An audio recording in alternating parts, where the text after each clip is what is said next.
Olá, eu sou o Felipe, eu sou médico de família, sou teleconsultor aqui do Telesaúde Goiás. Eu peço licença para você antes desse vídeo começar, porque eu gostaria de convidar os profissionais, médicos e enfermeiros do SUS que atuam na atenção primária no estado de Goiás a utilizar o serviço de teleconsultoria aqui do Telesaúde Goiás.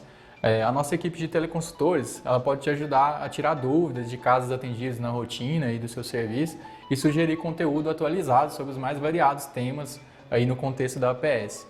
Basta fazer o cadastro no site do Telesaúde Goiás e aguardar a autorização. Depois, solicitar a sua teleconsultoria. Aguardamos vocês!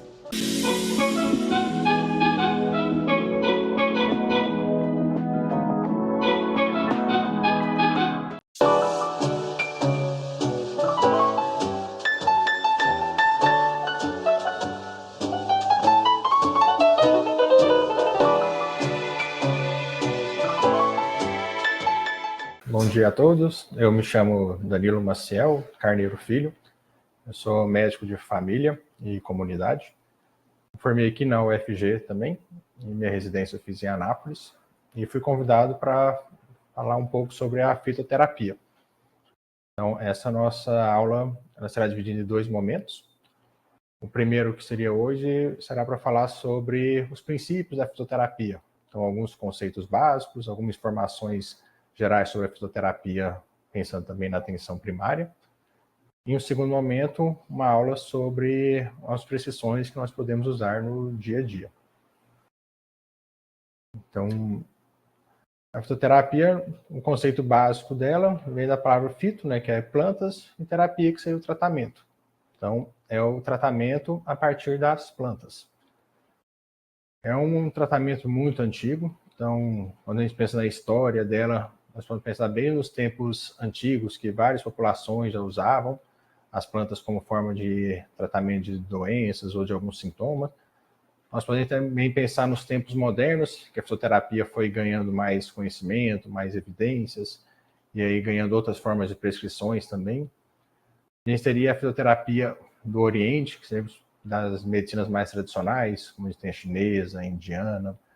Também tem a fitoterapia do Ocidente, que foi mais desenvolvida nos últimos tempos, principalmente pensando na medicina baseada em evidência, usando mais estudos, que seria uma diferença da oriental, que ela foi desenvolvida com o tempo, conhecimento popular, passado de geração em geração. Então, essa mais antiga, ela tinha uma visão, às vezes, um pouco mágica, né? Porque as pessoas não sabiam explicar como que ela funcionava, só sabiam que estava dando certo. Então, às vezes, para tentar explicar, ela usava visões mágicas, como se fossem coisas divinas, ou alguma entidade maligna que estava por trás daquilo. E a visão do Ocidente foi buscando mais a parte científica, né? Fazendo estudos, procurando o que daquela planta ou daquele medicamento que fazia ação, né? Aonde fazia, como que ela funcionava. Então, essa visão mais antiga, ela tem a visão mais naturalismo mesmo, que é pensando mais só na natureza, enquanto na nossa visão ocidental, ela foi mais na farmacologia, né? Onde a planta atua, como que ela faz para ter os benefícios. E, antigamente, ela era vista mais como, essa medicina antiga, fisioterapia antiga, como uma coisa alternativa, né? Tanto que, há um tempo atrás, a gente chamava de medicina alternativa. E depois, com o tempo, com mais estudos, ela foi ganhando mais oficialidade, mais conhecimento, mais evidência, e o que a gente usa mais hoje em dia também. Então, pensando nisso, a gente tem diferentes fitoterapias, né? Tem a fitoterapia popular, todo mundo já deve ter visto, uma avó que passa um chá para alguma coisa, ou um vizinho que recomenda fazer tal planta para uma gripe, para uma dor. Então, tem essas fitoterapias naturais, mistas ou alternativas, né, que vem dessa parte também mais popular. Tem as fitoterapias mais tradicionais, a gente falou ayurvédica, que é a fitoterapia indiana, tem a fitoterapia chinesa, tem as tradicionais de outros países, não só os países do Oriente, a Grécia também tem um estudo de fitoterapia. Tem a fitoterapia científica, regional ou nacional. Então, depois, com o tempo que a fitoterapia foi ganhando mais conhecimento, mais evidências, as pessoas começaram a estudar ela mais com essa visão mais científica. Então, no Brasil nós temos isso, também tem a fitoterapia científica mundial, outros países também começaram a estudar, e muitos países usam não só a fitoterapia deles, né, tipo a regional, eles podem pegar plantas de outros países para ir estudando. Principalmente a Alemanha é muito forte na fitoterapia, então eles estudam, inclusive, fitoterapia brasileira, muitas plantas. Então, a gente tem várias faces da fitoterapia. E por causa disso, nós temos também diferentes níveis de evidências. Nós temos evidências etnomédicas, né, que seria essa evidência mais passada na fase de popular, de pessoa para pessoa, de família para família, etnofarmacológica também. Depois foram surgindo as evidências no nível farmacológico, nível fitoquímico. Então, quando você começa a estudar a planta, você vê, a planta tem tal componentes, ela tem esses fitoquímicos, tem esses outros componentes que podem ser usados. Aí vem nos estudos pré-clínicos e estudos clínicos com a fitoterapia, mostrando que ela pode ser usada para determinado sintoma, para determinada condição. Depois o nível de segurança toxicológico, né, para ver se a planta ela é segura, qual nível que ela é segura. A gente vai falar mais para frente, mas dependendo do nível, as plantas, igual qualquer remédio, pode começar a se tornar tóxicas. Depois o nível de controle de qualidade. E depois, finalmente, o nível de meta-análise, que seria o maior nível de evidência que a gente tem para comprovar que aquela medicação, aquela intervenção, ela é efetiva e segura. Então, a gente tem todos esses níveis de evidência hoje em dia. Então, vai desde aquele chazinho que alguma avó às vezes recomenda, né, ou até aquele medicamento que já está consolidado como efetiva e segura. Então, quando a gente pensa na atenção primária, né, a fitoterapia é importante na atenção primária porque a OMS já em 1978, né, pela Declaração de Alma-Ata, ela reconheceu que 80% da população dos países em desenvolvimento, igual ao Brasil, utiliza alguma prática tradicional nos seus cuidados básicos. E desses práticas tradicionais, 85% eram baseadas em plantas, então na fitoterapia. Então, se a gente pensar, a cada 10 pessoas, 8 pessoas usam algum conhecimento popular para os seus sintomas, e desses, mais 8 são à base de plantas ou alguma outra fitoterapia. Então, a OMS ela viu que tinha necessidade de respeitar e valorizar a utilização de plantas medicinais no âmbito de saúde, atenção básica, porque a população está usando. Então, mesmo se você não tiver o conhecimento, ou não concordar, não gostar, se você atende o paciente, tem uma grande chance de ele estar usando uma fitoterapia. Então, a gente tem que reconhecer isso e saber utilizar a nosso favor. E ainda, no Brasil, falou que cerca de 20% da população consome 63% dos medicamentos alopáticos, ou seja, os remédios que não são fitoterápicos, né? E disso, o restante encontra nos produtos de origem natural, especialmente as plantas, uma fonte alternativa de medicação. Então, confirmando que uma grande parte da população usa fitoterápico em algum momento.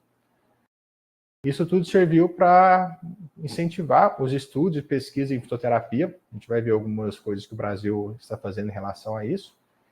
E também pensar na inclusão da fitoterapia em programas sociais. A gente também vai ver algumas medidas que o Brasil tomou em relação a isso.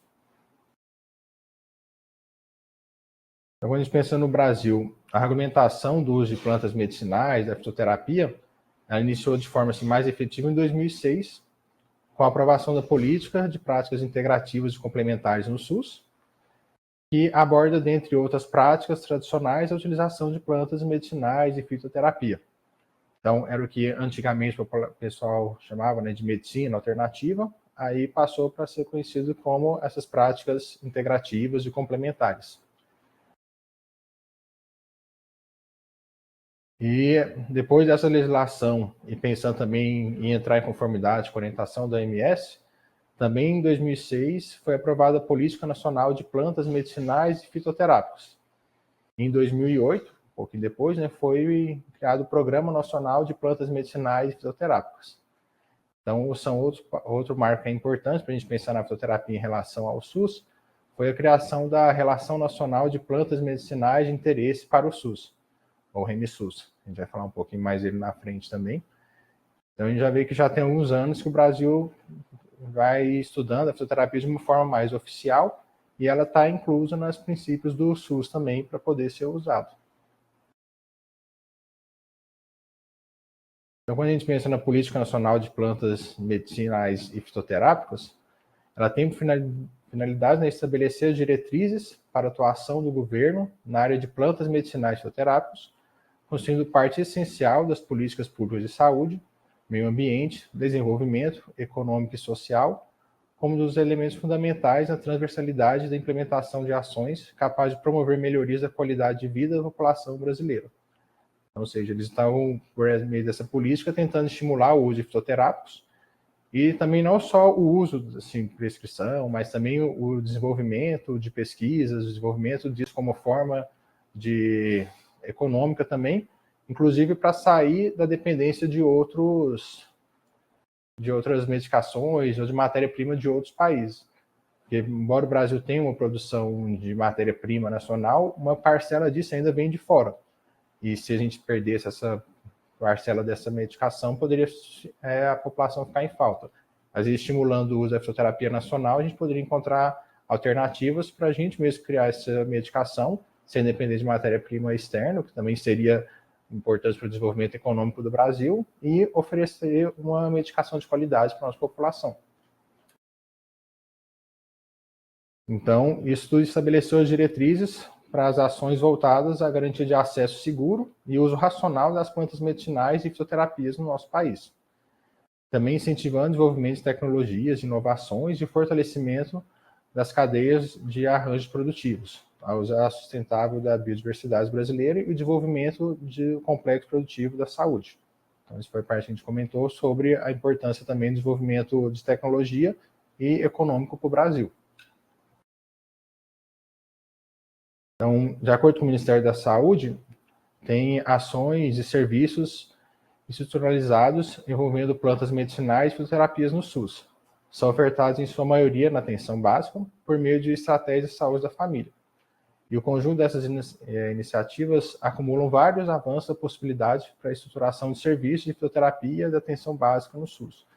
Então, o Ministério da Saúde ele tem políticas para tentar estimular o uso da fisioterapia nas atenção básica. Depende um pouco, claro, do interesse dos municípios, da equipe daquele local para ir atrás dessa terapia, mas os locais que tiverem interesse têm o estímulo pelo Ministério da Saúde também e o apoio dele para conseguir usar essa fisioterapia. Então, algumas coisas que a gente consegue na atenção primária é a possibilidade de financiamento de medicamentos fitoterápicos através do componente básico da assistência farmacêutica. Então, tem a portaria do Ministério da Saúde para ter esse incentivo. A possibilidade de aplicação da abrangência e o espaço das ações da atenção básica através do núcleo de apoio de saúde da família. Então, às vezes, mesmo se a equipe de saúde não está totalmente preparada para usar a fisioterapia, através do NASF, né, ela pode ter esse apoio de profissionais capacitados para estimular ela também. Tem a regulamentação das farmácias vivas no SUS, e o estabelecimento das boas práticas de processamento e manipulação de fisioterapia. Então, também tem a portaria do Ministério da Saúde para estimular isso. São as farmácias vivas, né? Seria, às vezes, a própria unidade de saúde ter um local para plantar essa fisioterapia, as plantas medicinais, e poder ofertar isso à sua comunidade também. E o estabelecimento de guias fitoterápicas, momentos terapêuticos e relações de plantas medicinais e fitoterápicas nas 3 esferas do governo. Então, municipal, estadual e o Brasil federal, né? Então, tudo isso é a forma que o Ministério da Saúde tem para tentar estimular a fisioterapia na atenção primária de saúde. Então, a gente tem o RENAME, que é a forma que o SUS oferta à população os recursos da União, Estado e município dos medicamentos fisioterápicos. Eles contam a Relação Nacional de Medicamentos Essenciais, que é o RENAME, e o documento que norteia os profissionais de saúde para prescrição, dispensação e promoção do uso racional dos medicamentos. Então, a gente vai mostrar a lista desses 12 remédios, dessas 12 plantas medicinais, né, que o SUS estimula o uso deles, mas os municípios podem adquirir, com recursos próprios, outros fitoterápicos e outras plantas medicinais que não estejam no RENAME, mas que sejam prescritos por profissionais de saúde. Então, dependendo também do estímulo do município, da equipe de saúde, não precisa ficar restrito ao RENAME. A gente pode procurar outros fitoterápicos também. Inclusive, na próxima aula, quando nós vamos falar de prescrição, nós vamos falar de outras plantas que não estão inclusas no RENAME. Então, o RENAME teria essas 12 plantas. Então, não uma parcela muito grande de plantas, mas são 12 plantas que podem servir até como um guia inicial, para quem não tem contato com a fisioterapia, gostaria de ter. Pode usar o RENAME, é um documento público, você consegue ter acesso a essas plantas e até como utilizá-las também.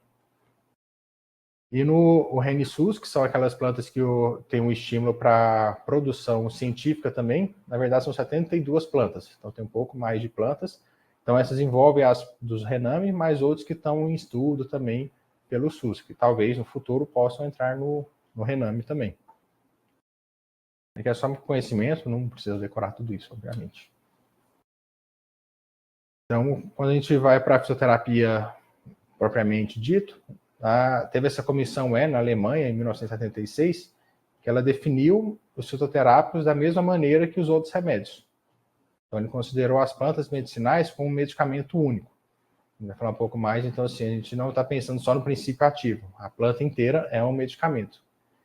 E apesar de sua composição química complexa, que difere dos outros princípios ativos, isolados de medicamentos sintéticos. Então, por isso, essa comissão definiu que o fitoterápico não é o princípio ativo da planta, mas sim a planta inteira, quando utilizada.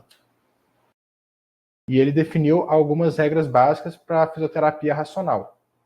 Então, a gente vai explicar uma por uma, mas as 4 regras básicas seriam a relação dose-resposta e o estabelecimento da dose, a relação eficácia e constituinte químico, o extrato total versus constituinte isolado e o controle de qualidade farmacêutico.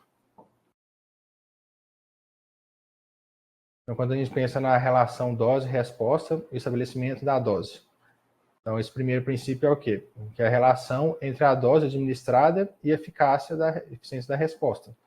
Então, os efeitos adversos também são dose dependentes e as variações na dose podem produzir efeitos diferentes, a qual pode ser modificado com aumento ou diminuição da dose.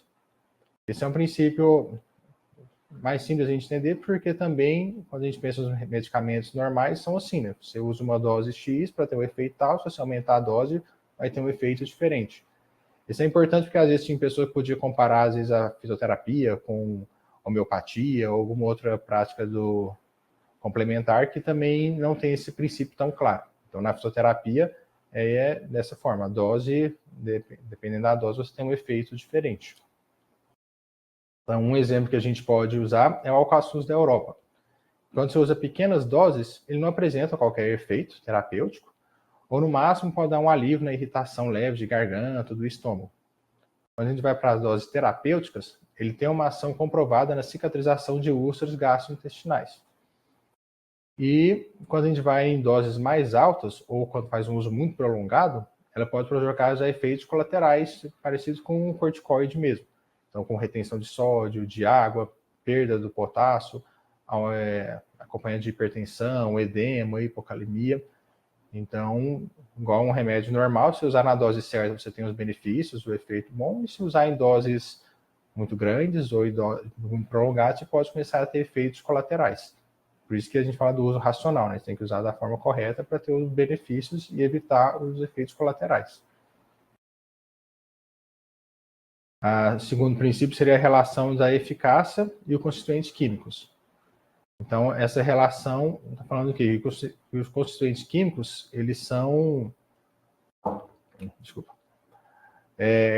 codeterminados da eficácia. Então, não há apenas um ou dois princípios da planta que são utilizados. Toda ela é necessária para fazer a eficácia observada. Então, por isso a gente falou daquele princípio que a comissão falou que a planta inteira ela é usada, não somente um princípio ativo. Então, a mesma planta tem vários princípios que podem ser utilizados para atingir o efeito que a gente quer. Então, não é um princípio isolado só cada planta tem. Às vezes são 2, 3, 4, muitos princípios que ela usa para ter o efeito desejado. E também falando da diferença do extrato total e o constituinte isolado. Então, quando a gente fala dos fitofármacos, eles são constituídos por extratos padronizados, compostos por componentes ativos primários, componentes secundários, mais os cofatores, que são os componentes acompanhantes. E a manifestação melhor efeito ao maior área de abrangência terapêutica do que se o medicamento fosse por um componente isolado, ou seja, uma droga convencional. Então, além de apresentar a ação mais harmônica quando você usa o extrato total, você também tem menos efeito colateral. Então, o princípio 2 e o 3, eles se juntam para mostrar a importância de usar o fisioterápico como um componente, a planta como um componente total, né? Não somente um princípio isolado dela. Então, a gente pode usar um exemplo, essa Raufolia, que ela é uma planta cientificamente aprovada de sua forma integral para casos de hipertensão essencial leve, essencialmente com elevada tensão do sistema nervoso simpático. Aquele paciente que às vezes tem um sistema nervoso simpático mais ativo e por isso começa a ter um aumento da pressão. O uso desse fisioterápico já foi comprovado que ajuda a diminuir essa hipertensão. Mas quando você usa ela como um todo, o extrato total dela, né? Se você tenta pegar um princípio isolado dela, somente os mais famosos, que é a reserpina, revelou que é uma terapia de difícil controle e permeada de efeitos colaterais, que vão atingir o sistema circulatório, nervoso, digestivo e até o sistema imunológico. Então, se você tenta falar igual um remédio alopático, o princípio ativo é tal, a gente vai usar só ele, é mais difícil e com uma pior resposta que se você usar a planta como um todo. E quando a gente pensa no controle de qualidade farmacêutico, então os fitofármacos com alto nível de qualidade farmacêutica e medicinal são requisito básico para o sucesso da fitoterapia. Então, por exemplo, alguns medicamentos fitoterápicos produziam resultados negativos e puderam ser atribuídos à administração de maneira inadequada, considerada de baixa qualidade. Isso é fácil de entender porque serve para qualquer medicação, né? Se você tem um remédio de má qualidade, que foi mal processado, mal armazenado, e ele não vai ter o efeito esperado. E quando a gente pensa na fisioterapia, isso é muito importante também, porque muitas vezes dá para a gente explicar até como o paciente fazer alguma medicação, em caso a gente for pensar em alguns tipos de componentes, mas tem que ter uma orientação correta de como fazer. Então, quando a gente pensa na fitoterapia racional, é o que? É a prescrição e o uso correto dos fitoterápicos. Para fazer isso, o que a gente precisa? A gente precisa ter uma relação de confiança com o nosso paciente, tem que garantir a qualidade e o controle de qualidade do fitoterápico que a gente vai prescrever. A gente falou que tá um dos princípios, é o quarto princípio, porque senão pode não ter o efeito que a gente espera. Tem que ter um acompanhamento de intercorrências, isso igual a qualquer tratamento que a gente faz, porque o paciente pode ter algum efeito colateral. Tem que ter um controle e administração dos efeitos obtidos, então a gente acompanhar o paciente para ver se está tendo o efeito que a gente quer, se está correndo tudo bem.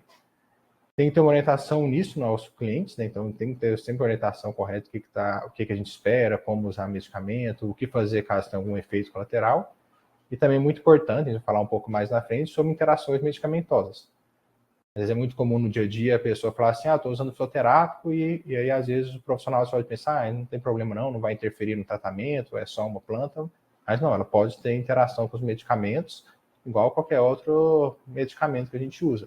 Então, isso também é importante olhar para evitar efeitos colaterais. Então, algumas precauções gerais que a gente precisa ter. Primeiro, são gestantes e mulheres em amamentação. Como muitas remedicações, a gente não tem muitos estudos em gestantes, em pessoas amamentando, então não tem como a gente garantir uma segurança.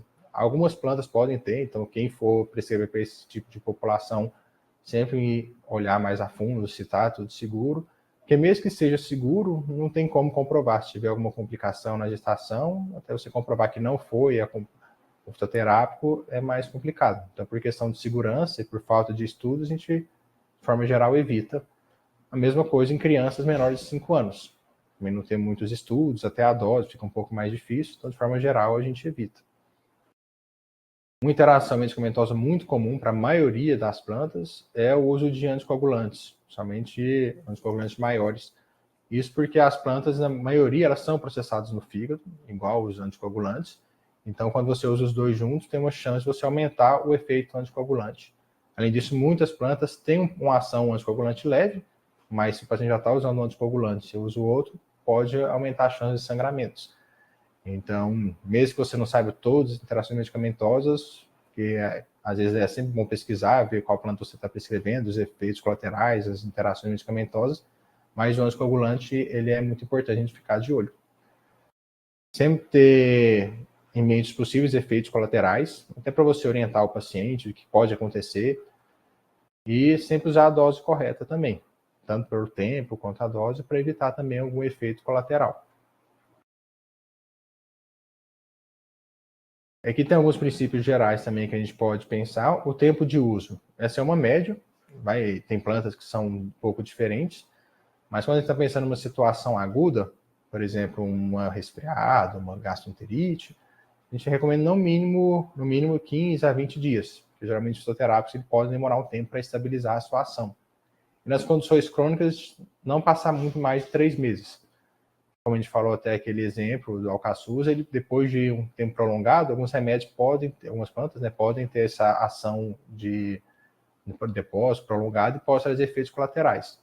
Então, na maioria dos casos, deu 3 meses, às vezes suspende o remédio um mês, depois volta, ou então troca por outra planta durante mais um mês, depois volta com aquela, mas uma forma de segurança, tanto para evitar efeito colateral, quanto até alguma resistência à medicação, de 3 em 3 meses, ou dar uma pausa, ou trocar a medicação. Tem algumas plantas que a gente já tem estudos de anos usando, que podem ser usadas um tempo maior. Um exemplo como também a cúrcuma, somente para as dores crônicas, ela pode ser usada um tempo maior. Mas quando você não tem certeza, ou não tem aquele conhecimento a fundo de cada planta, dá para fazer esse, porque dessa forma não tem chance de causar algum efeito colateral para o paciente. Quando a gente pensa em crianças também, crianças acima de 5 anos, de forma geral, a gente pode tentar usar 1/3 da dose. E, claro, ir acompanhando para ver se tem um efeito colateral, um problema. Igual nos jovens também, a gente pode usar mais ou menos metade da dose, então no adolescente, metade da dose no adulto, né? E no idoso, geralmente por já perda de peso também, por ter menos, às vezes, composição de água, 3/4 da dose de um adulto. Aí pode começar com essa dose e ir ajustando com a medida que vai acompanhando o paciente, às vezes um pouquinho para mais, um pouquinho para menos. Mas tendo essas noções básicas ajuda na hora da prescrição. Talvez quando a gente for falar na próxima aula sobre prescrição, as doses, geralmente a gente fala mais a dose do adulto mesmo, e aí você pode adaptar quando está pensando no seu paciente. Então, as contraindicações, a maioria é bem parecido com aquelas precauções que a gente precisa ter, né? Então, gestantes e lactantes, de forma geral, não prescrever. Crianças menores de 5 anos também, de forma geral, não prescrever. As interações medicamentosas, então a gente falou dos anticoagulantes, que são importantes, mas principalmente os medicamentos na parte psiquiátrica, então antidepressivos, ansiolíticos, antipsicóticos, tem algumas plantas que têm ação do sistema nervoso central. Também podem ser usadas, às vezes, como um calmante leve, um ansiolítico leve, e eles podem interagir. Então, tem algumas plantas que vão aumentar, às vezes, a serotonina. Se você já está usando algum remédio que também aumenta a concentração de serotonina, pode dar efeito colateral, uma substância serotoninérgica. Então, é bom a gente sempre ter olho o que o paciente está usando e qual medicação você vai prescrever, qual planta você vai prescrever, para evitar esses efeitos colaterais. E também sempre estar de olho se o paciente tiver alguma história de alergia, né? Alguma das plantas que você vai usar, também para evitar. Então, nós temos alguns conceitos básicos que a gente precisa ter também. Então, como a gente falou, a fitoterapia é uma terapêutica caracterizada pelo uso de plantas medicinais em suas diferentes formas farmacêuticas, sem a utilização de substâncias ativos isolados, ainda que de origem vegetal. Então, lembrando que quando você vai para um composto isolado, aí já não é tanto uma fitoterapia. Mas quando você usa a planta como um todo, sim, é a fitoterapia. E o fitoterápico é o quê? É um produto obtido empregando-se exclusivamente matéria-prima de ativos vegetais, caracterizado pelo conhecimento da eficácia e dos riscos de seu uso, assim como a reprodutibilidade e constância de sua qualidade. Então, o fitoterápico seria o remédio que a gente usa para fazer a fitoterapia, né? Quando a gente fala de plantas medicinais, o que são? São todo e qualquer vegetal que possui em um ou mais órgãos substâncias que podem ser utilizadas para fins terapêuticos ou que sejam precursores dos fármacos semissintéticos. Então, a planta medicinal é aquela planta que a gente usa para fazer o fitoterápico. E tem a droga vegetal, que é a planta medicinal ou suas partes após o processo de coleta, estabilização e secagem.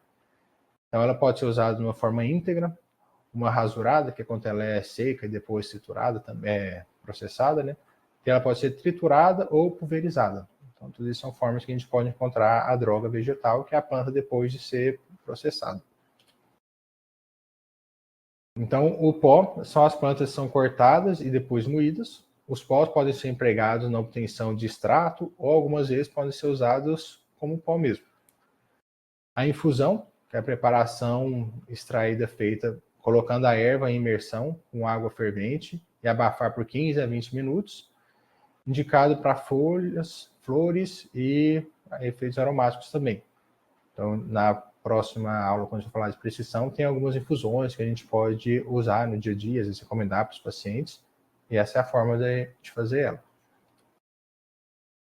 Tem a decocção, que é a preparação do extrato, onde os princípios ativos são extraídos fervendo-se a erva com água até a ebulição, mais indicado para raízes, cascas e rizomas. E tem o macerado, que é a preparação extraída realizada a frio, que consiste em colocar parte da planta dentro de um recipiente contendo água, álcool ou óleo, e ao fim do tempo previsto, filtrar o líquido. Nós temos os extratos, que às vezes são as formas mais comuns de prescrição, quando o paciente, principalmente se ele for adquirir em algumas farmácias, ou nas farmácias de manipulação, ou nas farmácias tradicionais, que podem ser preparos líquidos, sólidos ou semissólidos, obtida pela extração da droga vegetal fresca ou seca, por meio de líquido, extrator adequado, seguido de uma evaporação total ou parcial e ajuste do concentrado e padrão previamente estabelecido. Então, geralmente os extratos, né, quando a gente fala em extrato seco ou outro extrato, ele já tem um padrão estabelecido, por isso que às vezes facilita na hora de prescrever, porque você já tem aquela dose pré-estabelecida. A gente pode também falar de tintura, que é os extratos hidroalcoólicos, onde utiliza sempre a planta seca na proporção de 20%. E a alcoolatura, que é extratos hidroalcoólicos, onde utiliza sempre a planta fresca na proporção de 50%. Na verdade, essa aula seria só isso. Então, esses são os conceitos básicos que eu acho importante a gente ter sobre a fisioterapia, também pensando na fisioterapia na atenção primária, para a gente poder entender como ele funciona, onde a gente pode procurar também informações ou apoio para a prescrição no dia a dia. E na próxima aula a gente fala sobre como realmente prescrever. Obrigado a todos.